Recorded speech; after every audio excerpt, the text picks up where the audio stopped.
Hello everyone, my name is Bhumika, assistant professor in computer applications. और आज हम करने जा रहे हैं addressing modes in computer architecture and computer organisation. That is one of the most important topic of computer architecture.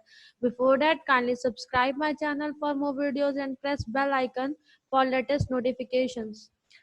तो आज हम करेंगे, जैसे कि आपको मैंने बताया, एड्रेसिंग मोड्स। तो एड्रेसिंग मोड, सबसे पहले हम ये समझते हैं एड्रेसिंग मोड्स क्या है हमारे पास।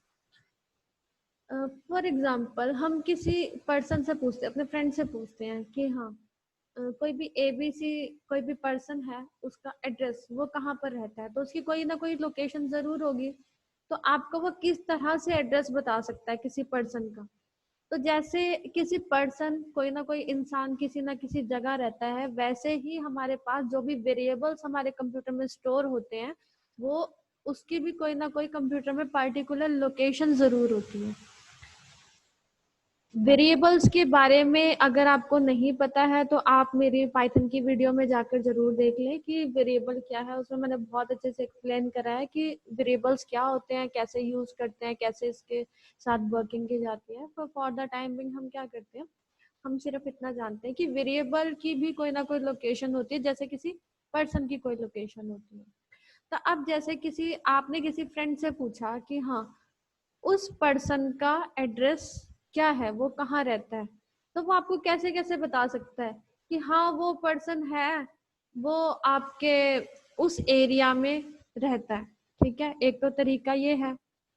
दूसरा, वो पर्सन क्या बोल सकता है कि हाँ वो पर्सन, मुझे नहीं पता उसका एड्रेस कहाँ है, मैं आपको नेट पे चेक करके उसका एड्रेस बता देता हूँ। तो उसने नेट पे चेक करा, फॉर एग्जांपल उसके पास नेट पे क्या है, एक तरह का उसके पास डेटा इकट्ठा है जहाँ पर मतलब वो एड्रेस स्टोर है। इसको हम समझते हैं कि कंप्यूटर आर्किटेक्चर में फॉर एग्जांपल वो रजिस्टर है। ठीक है, रजिस्टर एक ऐसे वर्क करता है। अब आपके पास वो पर्सन ऐसा भी बोल सकता है कि आप जिसका एड्रेस पूछ रहे हो वो तो मेरे ही घर पे रहता है, मेरे ही घर के रेंट पे रहता है, ऐसा भी हो सकता है। और मान लो आप उससे पूछ रहे हो, आप उसको एड्रेस ही ऐसा बता रहे हो कि मान लो मैंने कोई भी लाइन बोली कि भगवान का है, भगवान तो हर जगह है। ठीक है, तो हो सकता है मेरे क्वेश्चन में ही आंसर हो। ठीक है, तो इस तरह से हमारे पास कंप्यूटर में भी इसी टाइप के एड्रेसिंग मोड्स है कि वेरिएबल कहाँ कैसे कैसे स्टोर होते हैं। तो सबसे पहले एड्रेसिंग मोड्स क्या है हमारे पास। The term addressing modes refers to the way in which the operand of an instruction is specified. मतलब अगर हमारे पास जैसे कोई पूरी इंस्ट्रक्शन है, इंस्ट्रक्शन कैसे होती है, जैसे मैंने आपको बताया था c is equal to a plus b. तो मैंने लिखा कि c कोई वेरिएबल है जिसमें a और b का सम आ रहा है। तो हमारे पास ये पूरी इंस्ट्रक्शन में जो ऑपरेंड है, ऑपरेंड कौन कौन से है जिस पर ऑपरेशन लग रहा है। ऑपरेशन किस पे लग रहा है, ए और बी पर ऑपरेशन लग रहा है। क्या ऑपरेशन लग रहा है हमारे पास, प्लस का, एडिशन का ऑपरेशन लग रहा है। तो हमारे पास यहाँ पर ऑप कोड क्या है, ऑपरेशन का कोड क्या है, एडिशन। ठीक है, और ऑपरेंड क्या हो गया हमारे पास, ए और बी ऑपरेंड है। सी भी हमारे पास क्या है, ऑपरेशन ऑपरेंड है। ऑपरेंड मतलब उस पर भी ऑपरेशन लग रहा है कि ए और बी की वैल्यू प्लस होके सी के अंदर चली जाए, तो वो क्या है हमारे पास, ऑपरेंड। तो कंप्यूटर में ऑपरेंड एक इंस्ट्रक्शन के अंदर कैसे स्टोर होता है, उससे क्या बोलते हैं हम, addressing mode. The addressing mode specifies a rule for interpreting or modifying the address field of an instruction before the operand is actually executed। तो हमारे पास जो एड्रेसिंग मोड होता है, कोई भी, बहुत सारे एड्रेसिंग मोड है जो हम डिस्कस करेंगे इसमें, वो क्या करते हैं, एक रूल स्पेसिफाई करते हैं। रूल किस चीज के लिए स्पेसिफाई करते हैं कि अगर किसी इंस्ट्रक्शन को एग्जीक्यूट करना है तो उस ऑपरेंड को वो कहाँ से ढूंढ कर लेकर आए, मतलब मेमोरी में कहाँ से लेकर आए। जैसे कि मैं आपको बताती हूँ कि हमारे पास अलग अलग टाइप की मेमोरी होती है।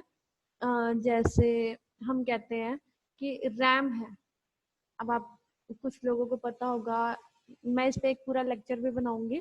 रैम, जैसे हम एग्जाम में जाते हैं, एग्जाम में हम पूरा सब्जेक्ट पढ़ के गए हैं, लेकिन हमारे माइंड में क्या चीज होती है, जब हम किसी क्वेश्चन के बारे में लिखते हैं, पूरे सब्जेक्ट का कॉन्सेप्ट तो हमारे दिमाग में नहीं चल रहा होता।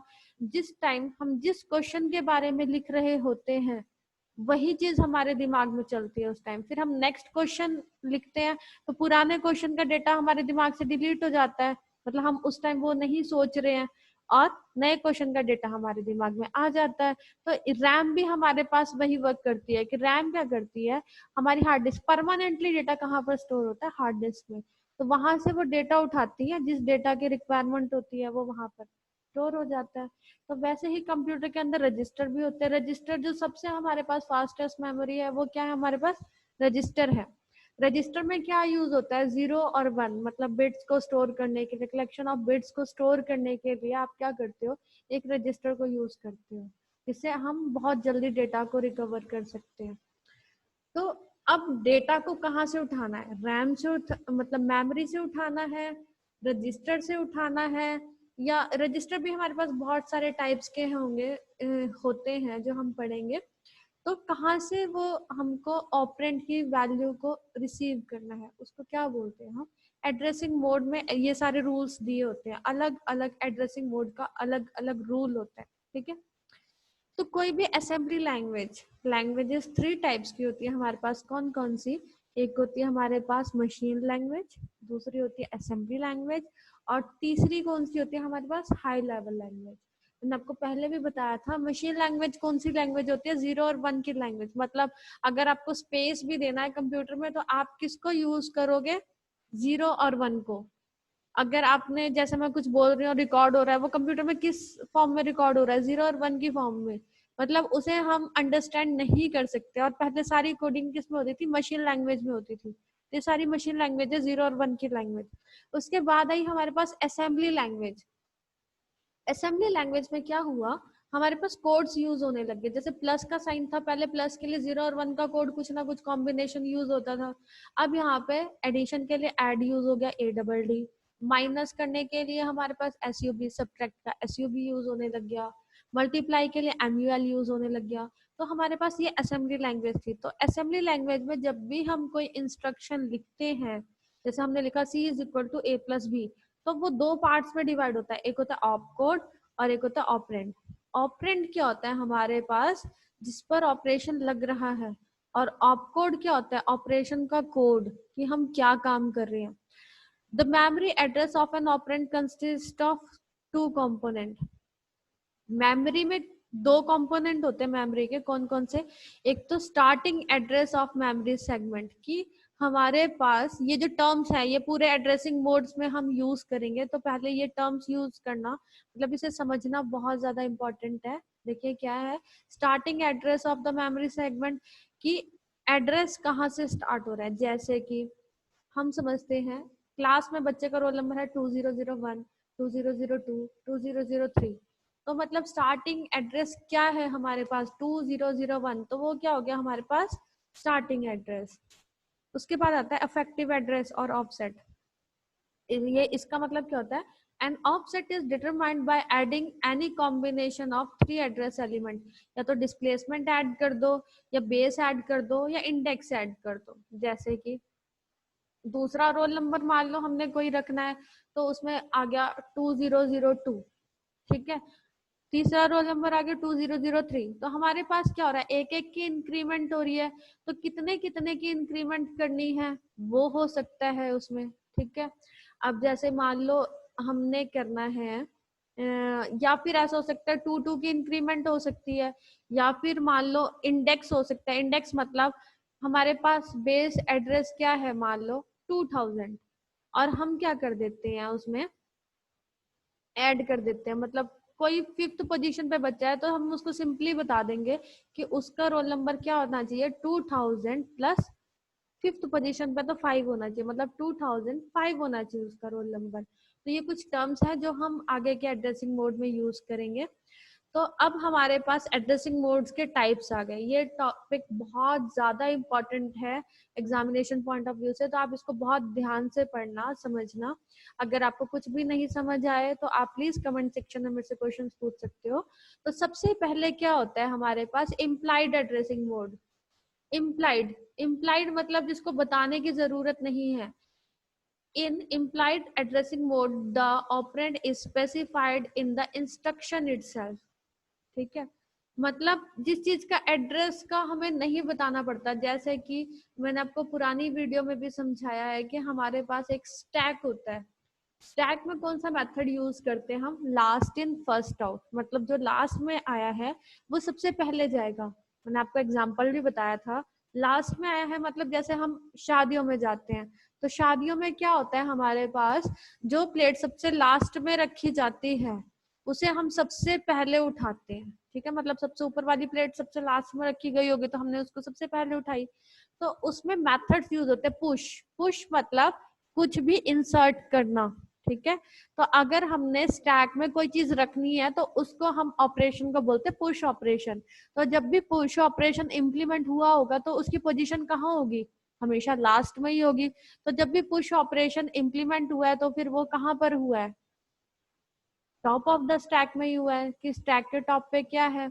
जब भी पॉप ऑपरेशन होता है, पॉप मतलब कोई भी चीज डिलीट कर देना, तो जब भी हम कोई प्लेट उठाएंगे तो मतलब कौन सा ऑपरेशन परफॉर्म हो रहा है? Pop operation. तो वो भी क्या, किस लोकेशन से हो रहा है? फर्स्ट लोकेशन से। इसके बाद क्या है, in this mode the data is 8 bits or 16 bits long and data is the part of instruction। मतलब जो इंस्ट्रक्शन होगी, मैंने आपको कोई भी वेरिएबल की वैल्यू बताई उसी में डेटा होगा। जैसे मैंने आपको डायरेक्टली बोल दिया 2+3, तो क्या है 2, डायरेक्टली मैंने आपको नंबर बता दिया कि भी 2+3 का आपने क्या करना है, सम करना है। Zero address instructions are designed with implied addressing mode। Zero address instruction हम इसमें पढ़ेंगे लास्ट पॉइंट। जीरो एड्रेसिंग में क्या होता है, यही पुश और पॉप, इसी में यूज होता है हमारे पास इम्प्लाइड एड्रेसिंग मोड, क्योंकि हमें एड्रेस बताने की जरूरत नहीं होती है। हमने पुश बोल दिया तो मतलब लास्ट पोजीशन पे एलिमेंट जाएगा, और पॉप बोल दिया तो भी लास्ट पोजीशन से एलिमेंट डिलीट होगा। इसका एक एग्जांपल है, जैसे हमने CLC लिखा। CLC क्या होता है? Clear carry. कैरी मतलब वो जो हम हासिल करते हैं, वन, जैसे हमने कर दिया 9+9, 9+9 क्या हो गया 18, 8 और कैरी गई 1। ठीक है, तो क्लियर कैरी, क्लियर कैरी का मतलब क्या है कि जो भी हमारे पास कैरी आई होगी, कैरी फॉरवर्ड हुई होगी, मतलब कोई भी हासिल आया होगा वो उसको जीरो कर देगा। ठीक है, तो इसमें हमने कोई वेरिएबल नहीं लिखा इस इंस्ट्रक्शन में। CLC का मतलब है कोई भी कैरी है उसको क्लियर करना है। तो इसमें हमने कोई भी वेरिएबल नहीं लिखा, कोई भी उसका एड्रेस नहीं लिखा कि हमें कहाँ से मिलेगा ऑपरेंड, क्या उसकी वैल्यू होगी, कुछ नहीं। जिसे बोलते हैं इम्प्लाइड एड्रेसिंग मोड। तो इसका डायग्राम कैसे बनेगा? इंस्ट्रक्शन, और इंस्ट्रक्शन के अंदर ही हमारे पास क्या है, डेटा। उसके बाद आता है हमारे पास immediate addressing mode. Immediate addressing mode को हम हैश से सिंबलाइज भी करते हैं। ठीक है, in this mode data is present in address field of the instruction। मतलब ये हमारे पास कोई भी इंस्ट्रक्शन है, मैंने आपको वो क्या बताया, इंस्ट्रक्शन के दो पार्ट होते हैं, एक होता है ऑप कोड, ऑपरेशन का कोड, और एक में होता है एड्रेस। तो जो आपके पास ऑपरेंड का एड्रेस होगा वो इंस्ट्रक्शन में ही लिखा होगा। ठीक है, कि मतलब मेरे पास एक रजिस्टर है, मैंने आपको बोला कि ये चीज आपको इस जगह से लेकर आनी है, तो मैंने उसमें बता दी कि जगह कहाँ है, तो उसको बोलते हैं हम इमीडिएट एड्रेसिंग मोड। इमीडिएटली मतलब जिसमें एड्रेस इंस्ट्रक्शन के अंदर ही डिफाइन किया गया है, कि जैसे मैं ये बोलती हूँ ये बुक तुम लाइब्रेरी से उठाकर ले आओ, तो मैंने आपको बता दिया कि हाँ लाइब्रेरी में जाना है और ये बुक उठा कर ले आनी है। तो ये जो है addressing mode, immediate addressing mode, ये वन एड्रेस इंस्ट्रक्शन के लिए यूज होता है। वन एड्रेस इंस्ट्रक्शन फॉर्मेट, अभी हम आगे इसका इंस्ट्रक्शन फॉर्मेट जब हम टॉपिक करेंगे तो मैं आपको बताऊंगी जीरो एड्रेस फॉर्मेट क्या होता है, वन इंस्ट्रक्शन फॉर्मेट क्या होता है, टू इंस्ट्रक्शन फॉर्मेट क्या होता है, वो हम करेंगे नेक्स्ट वीडियो में। इस वीडियो का सॉरी इस इमीडिएट एड्रेसिंग मोड की लिमिटेशन क्या है? देखो इसको लिखता है, कहते हैं मूव।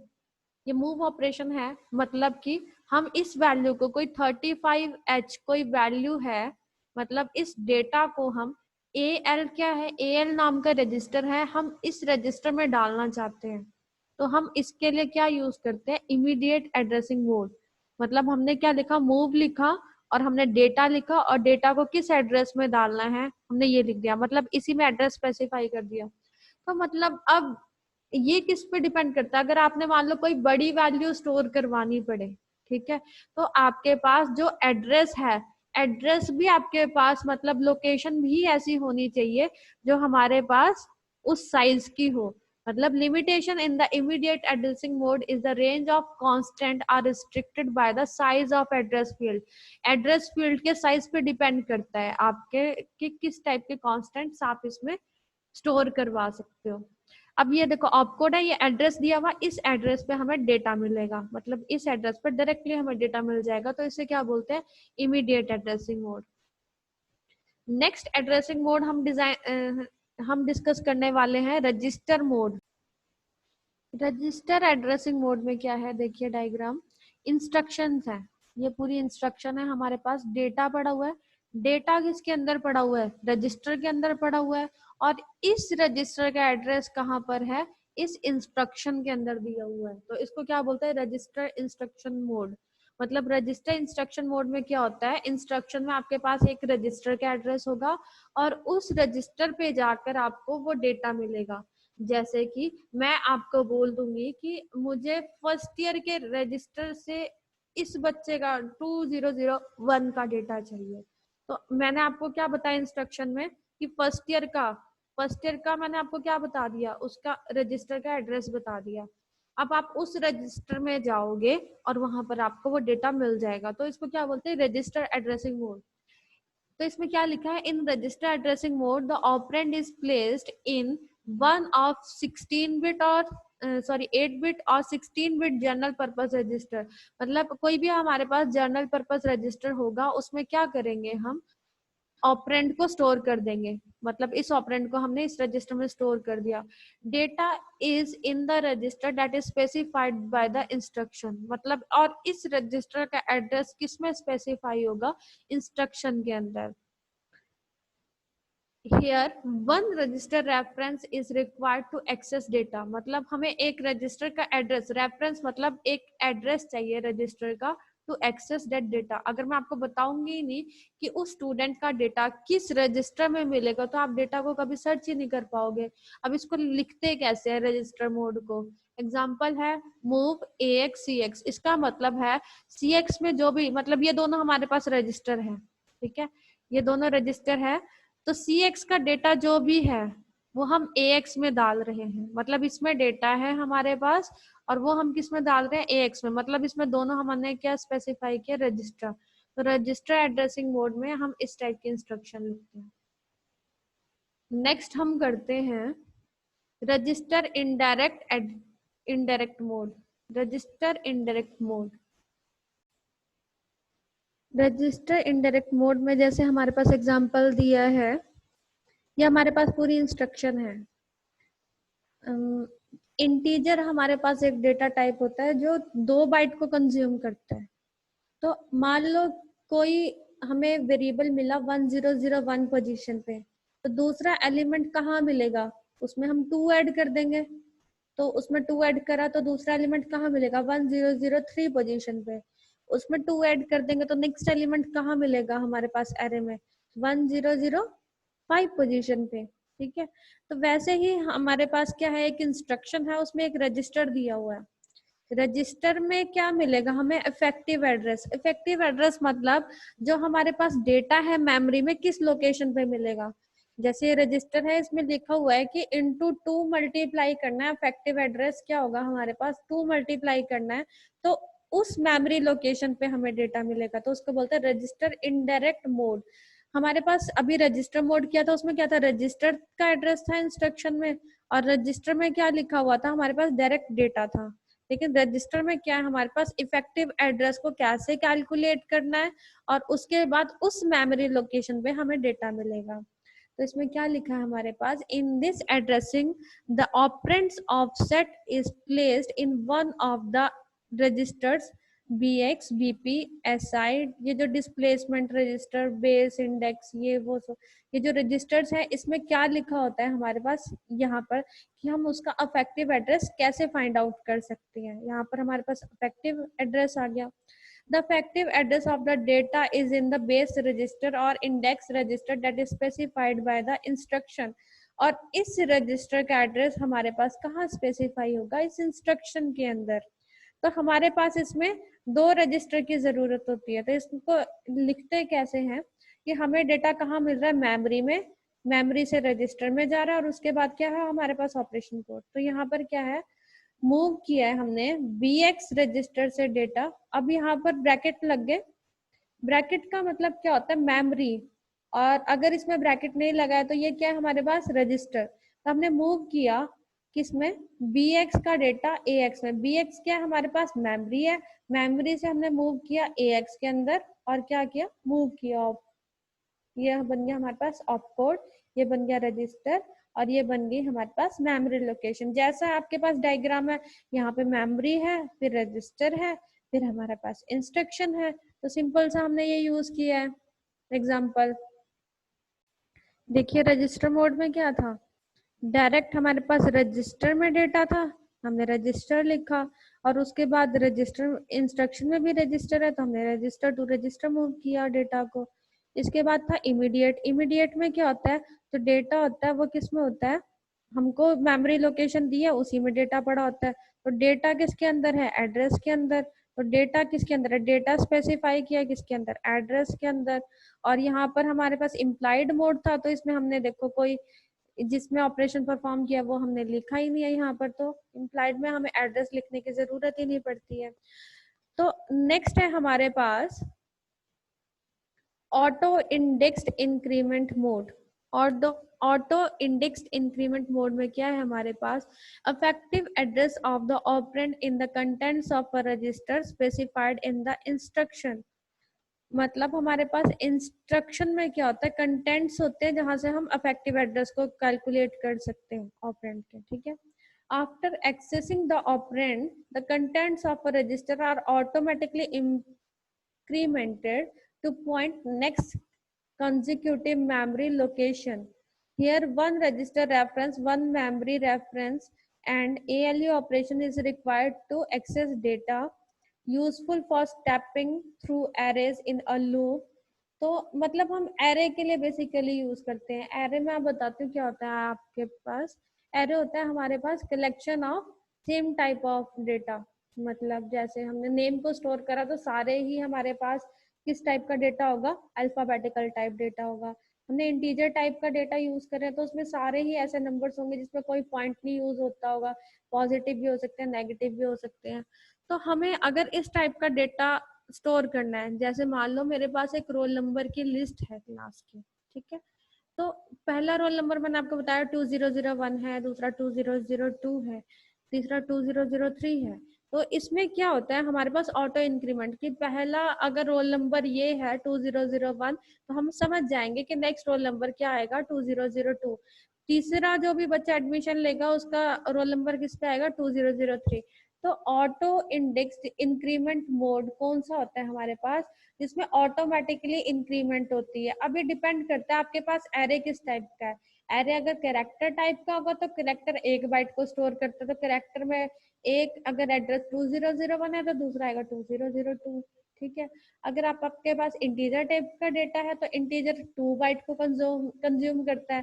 तो अगर आपके पास फर्स्ट लोकेशन क्या है 2001 पे डेटा स्टोर है तो अगला डेटा कहाँ स्टोर होगा 2003 पे स्टोर होगा, अगला डेटा कहाँ स्टोर होगा 2005 पर स्टोर होगा। तो ऐसे चलता है। नेक्स्ट होता है auto decrement mode. Auto decrement mode इसी का रिवर्स है, मतलब उसमें क्या होगा, एक एक पॉइंट आगे जाएगा, इसमें क्या करेगा एक एक पॉइंट पीछे जाएगा। मतलब अगर हमें कोई डेटा मान लो 2005 पोजीशन पे मिला है तो अगला डेटा कहाँ मिलेगा हमें 2004 पोजीशन पे मिलेगा, अगला डेटा कहाँ मिलेगा हमें 200। अब ये कहाँ यूज होता है, ये स्टैक में यूज होता है, जहाँ पे लास्ट इन फर्स्ट आउट हमारे पास यूज होता है। कि मतलब स्टैक में जो सबसे ऊपर प्लेट रखी होगी, मान लो 10 प्लेट रखी हुई है, तो पहला डेटा कहाँ पर स्टोर है 10 पर। दूसरे डेटा कहाँ मिलेगा, हमने वो प्लेट उठा ली तो दूसरी प्लेट की पोजीशन क्या होगी 9th पोजीशन। हम वो प्लेट भी उठा लेंगे, तीसरी प्लेट उठाएंगे तो कौन सी पोजीशन पे मिलेगी हमें 8th पोजीशन पे, फिर हमें 7th पोजीशन पे। तो ये ऑटो डिक्रीमेंट मोड किसके लिए यूजफुल होता है हमारे पास, स्टैक के लिए, जब हम पुश या पॉप ऑपरेशन को यूज करते हैं, ठीक है। effective address of the operand is the contents of a register specified in the instruction। Before accessing the operand the contents of register is automatically डिक्रीमेंटेड। मतलब आपके पास जो भी रजिस्टर के कंटेंट है, जो भी उसमें मेमोरी लोकेशन स्टोर है, वो ऑटोमेटिकली क्या करती जाएगी, डिक्रीमेंट करती जाएगी, एक एक या दो, जो भी उसमें जिस भी टाइप का डेटा स्टोर है उसके अकॉर्डिंग। अगर आपके पास 4 बाइट वाला आप डेटा टाइप यूज कर रहे हो तो 4 टाइम्स वो डिक्रीज करेगी। अगर आप 8 बाइट वाला डेटा यूज कर रहे हो तो वो भी डिक्रीज करेगी। तो आप सोच रहे हो किसी का रोल नंबर 2001 है, वो डिक्रीज, रोल नंबर की बात नहीं हो रही, इसमें मेमोरी एड्रेस की बात हो रही है। मेमोरी एड्रेस जो कंप्यूटर में होते हैं वो हमारे पास बहुत बड़ा एक नंबर होता है, उसमें इंक्रीज या डिक्रीज होता है कि कहाँ पर किस लोकेशन पे आपके पास कोई वैल्यू स्टोर हो रही है, तो उसको बोलते हैं हम एड्रेस। नेक्स्ट हमारे पास डायरेक्ट एड्रेसिंग मोड या एब्सोल्यूट एड्रेसिंग मोड को हम किससे सिंबलाइज करते हैं, हमारे पास स्क्वायर ब्रैकेट से। मैंने आपको बताया तो स्क्वायर ब्रैकेट किसका सिंबल है, हमारे पास मेमोरी। मतलब मेमोरी में हमारे पास डेटा स्टोर होगा और इस मेमोरी को कैलकुलेट कैसे करना है, ये फॉर्मूला कहाँ दिया होगा, हमारे पास इंस्ट्रक्शन में। मतलब operands offset is given in the instruction as 8 bit और 16 बिट डिस्प्लेसमेंट एलिमेंट। मतलब इसमें लिखा होगा इफेक्टिव एड्रेस में कि 2 का डिस्प्लेसमेंट देना है, 4 का डिस्प्लेसमेंट देना है, कितने का डिस्प्लेसमेंट देना है, ठीक है। इन this addressing mode the 16 bit effective address of data is the part of the instruction.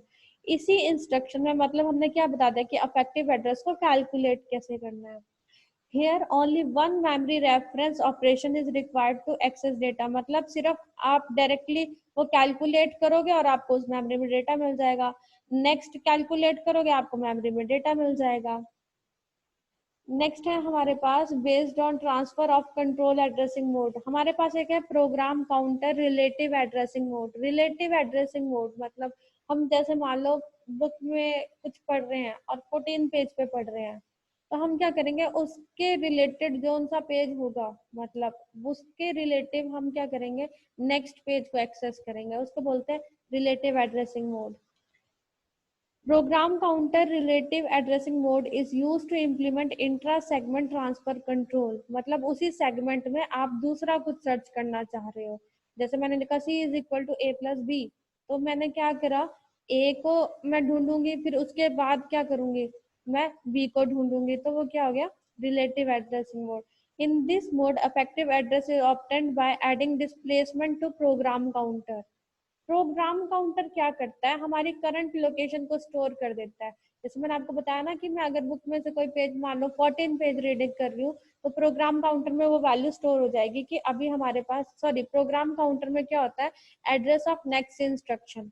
मतलब कि नेक्स्ट वैल्यू, नेक्स्ट मैं कौन से पेज से पढ़ना शुरू करूंगी। तो अफेक्टिव एड्रेस आपका कैसे होगा कि अभी आपके पास प्रोग्राम काउंटर की क्या वैल्यू है, प्रोग्राम काउंटर की वैल्यू मान लो हमारे पास 2 है, और एड्रेस वैल्यू अभी मैं एड्रेस किस पे हूँ, 2002 लोकेशन पे हूँ, तो 2002 पे प्रोग्राम काउंटर नेक्स्ट मैंने 2 पेज के बाद पढ़ना है, तो कितना हो जाएगा, 2004 हो जाएगा हमारे पास। तो प्रोग्राम काउंटर की वैल्यू क्या होती है, हमेशा program counter plus relative value, कि मैं हर बार क्या करती हूँ, मैं 2 पेज छोड़कर अगर पढ़ना शुरू करती हूँ। रिलेटिव वैल्यू है कि मैं ज्यादातर कौन सी रिलेटिव वैल्यू को मैं यूज कर रही हूँ।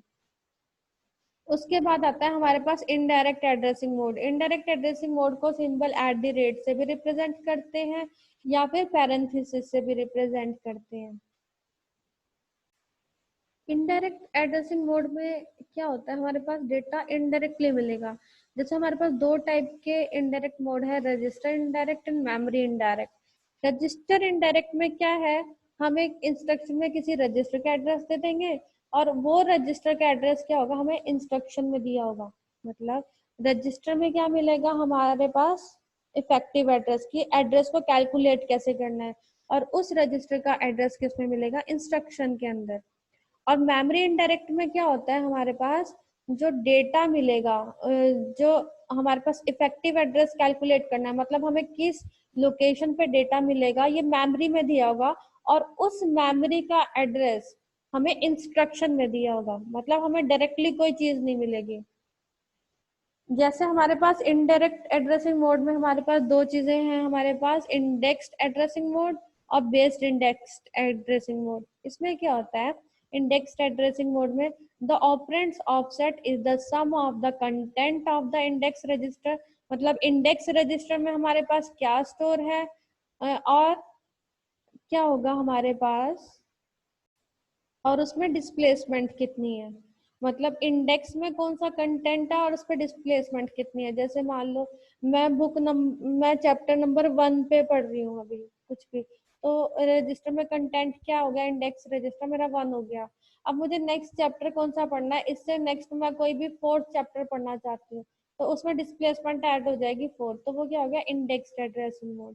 बेस्ड इंडेक्स्ड एड्रेसिंग में क्या होता है हमारे पास, the operands offset is the sum of the content of base register। base register जैसे मैंने आपको बता दिया, बेस है उसका, मेरे क्लास के रोल नंबर का मान लो 2000 बेस है उसका, ठीक है, बेस हो गया। एंड इंडेक्स रजिस्टर या फिर डिस्प्लेसमेंट या इंडेक्स की मेरे को 5th स्टूडेंट चाहिए, तो इंडेक्स उसका क्या होगा, पोजीशन क्या होगी, 5th लोकेशन पे मिलेगी, तो वो क्या हो गया, उसका इंडेक्स हो गया। कि 200 मतलब 2000 में हमने क्या जोड़ा, इंडेक्स 5 जोड़ दिया। इंडेक्स्ड रजिस्टर में क्या कर रहे हैं हम, इंडेक्स रजिस्टर में जो भी वैल्यू पड़ी है उसमें कितने की डिस्प्लेसमेंट जोड़नी है, वो हम डिस्प्लेसमेंट 2 भी हो सकते हैं, 3 भी हो सकती है, मतलब ये हमेशा डिस्प्लेसमेंट क्या होगी, बराबर ही होगी, ठीक है। और इंडेक्स क्या होता है हमारे पास, पोजीशन, जैसे मैं बोलूँ मुझे 1st चैप्टर पढ़ना है, 2nd चैप्टर पढ़ना है, 3rd, तो ये हो गया इंडेक्स की कौन से पेज पे मिलेगा। और जबकि हमारे पास क्या होता है, हमारे पास इंडेक्स में क्या होता है, डिस्प्लेसमेंट कि बराबर बराबर 2 का डिस्प्लेसमेंट चाहिए हमें हर बार, 3 का डिस्प्लेसमेंट चाहिए, तो ये सब कुछ होता है। उसके बाद नेक्स्ट हमारे पास होता है base register addressing mode. Base register addressing mode में क्या होता है, base register addressing mode is used to implement inter segment transfer control adding. इसका फॉर्मूला आपने याद रखना है, obtained by adding base register value, base register की value to the address field, मतलब एड्रेस क्या है प्लस बेस रजिस्टर की वैल्यू, ऐसे इफेक्टिव एड्रेस को हम कैलकुलेट करते हैं। और प्रोग्राम काउंटर को कैसे यूज करते हैं हम, बेस रजिस्टर में रिलेटिव एड्रेस की वैल्यू यूज करते हैं। तो ये फॉर्मूले आपने दोनों याद रखने हैं कि इफेक्टिव एड्रेस को फाइंड आउट करने का क्या फॉर्मूला है, base register plus address field of the value. किस चीज के लिए, बेस रजिस्टर एड्रेसिंग मोड के लिए। और प्रोग्राम काउंटर के लिए क्या, base register plus relative value. तो हमारे पास एडवांटेजेस देखते हैं कि हम ये एड्रेस मतलब यूज ही क्यों करते हैं अलग अलग एड्रेसिंग मोड, मतलब सबका इंस्ट्रक्शन में ही क्यों नहीं लिख देते कि हाँ यही हमको इसी लोकेशन पे डेटा मिलना है। इसका कारण क्या है, हमें सारा डेटा एक लोकेशन पे तो नहीं मिल सकता। हमें अगर स्टैक के रजिस्टर को एक्सेस करना है और मुझे कुछ भी रिमूव करना है तो मुझे लास्ट पोजीशन चाहिए। एरे में से कुछ भी रिमूव करना है तो उसमें क्या होगा, कॉन्जिक्यूटिव स्टोरेज होती है, कॉन्जिक्यूटिव मतलब एक के बाद एक स्टोरेज। तो मतलब हमारे पास क्या होता है, to give programmers the facilities such as pointers, counters for loop, control indexing और प्रोग्राम रीएलोकेशन। मतलब हमें किस चीज के लिए चाहिए होता है, जैसे हमने लूप लगाना है तो लूप में हम लिख देते हैं ना i is equal to i plus 2, हर बार उसमें 2 का इंक्रीमेंट होते रहे, तो हमें उसमें इंक्रीमेंट वाले एड्रेसिंग मोड को यूज करना पड़ेगा। स्टैक के लिए स्टैक वाला यूज करना पड़ेगा। अगर मान लो हमने प्रोग्राम रीएलोकेशन एक जगह से दूसरी जगह को हमने स्टोर किया, कॉपी पेस्ट किया कोई प्रोग्राम एक लोकेशन से दूसरी लोकेशन पे, तो उसका एड्रेस भी चेंज हो जाएगा वेरिएबल का। तो उसके लिए भी हम क्या करते हैं, अलग एड्रेसिंग मोड यूज करते हैं। और दूसरा किस लिए यूज करते हैं, to reduce the number of bits in the addressing field of the instruction, ताकि हम क्या कर सके, अगर हमें हर चीज का एड्रेस लिखना पड़ जाए, जैसे जो फर्स्ट स्टूडेंट है वो 2001 पोजीशन पे मिलेगा, सेकंड स्टूडेंट का रिकॉर्ड 200, तो हमें सारे बच्चों के रोल नंबर लिखने पड़ेंगे। बट अगर हमने लिख दिया है कि बेस क्या है हमारे पास 2000 बेस है और उसमें इंडेक्स लगा दिया 1 2 3 4, तो मान लो कोई हमारे पास 30th नंबर पे हमारे पास कोई भी एडमिशन है तो उसको ऑटोमेटिकली हमारे पास क्या रोल नंबर मिल जाएगा, 2003। हमें सबका रोल नंबर इंडिविजुअली मेमोरी में स्टोर नहीं करवाना पड़ रहा है, हमें जस्ट अफेक्टिव एड्रेस देना पड़ रहा है, मतलब एक फॉर्मूला देना पड़ रहा है कि उस एड्रेस को मेमोरी में कैलकुलेट कैसे करना है। तो इसीलिए हम अलग अलग एड्रेसिंग मोड यूज करते हैं अलग अलग चीजों के लिए। Thank you so much for watching my video. उम्मीद है आपको मेरी वीडियो अच्छी लगी होगी और आपको मैं थोड़ा अच्छे से एक्सप्लेन कर पाऊंगी ये एड्रेसिंग मोड क्या होता है आप थोड़ा समझ पाए होंगे, क्योंकि आपको पता है कंप्यूटर आर्किटेक्चर एक वैसे बहुत डिफिकल्ट सब्जेक्ट माना जाता है, और उसमें addressing mode instruction subject one of the most important और थोड़े से डिफिकल्ट जरूर माने जाते हैं, लेकिन मैंने कोशिश करी है अपनी तरीके से इसको बहुत सिंप्लीफाई कर सकूं। तो thank you so much for watching my video, और आगे भी मेरी वीडियो को देखने के लिए आप इसे सब्सक्राइब कर सकते हैं। और अपने कोर्स को जल्दी खत्म करने के लिए आप क्या कर सकते हैं, जैसे मैं वीडियो अपलोड करूंगी आप बेल आइकन पे क्लिक कीजिए, तो आपके पास लेटेस्ट नोटिफिकेशन आती रहेगी। तो thank you so much for watching my video.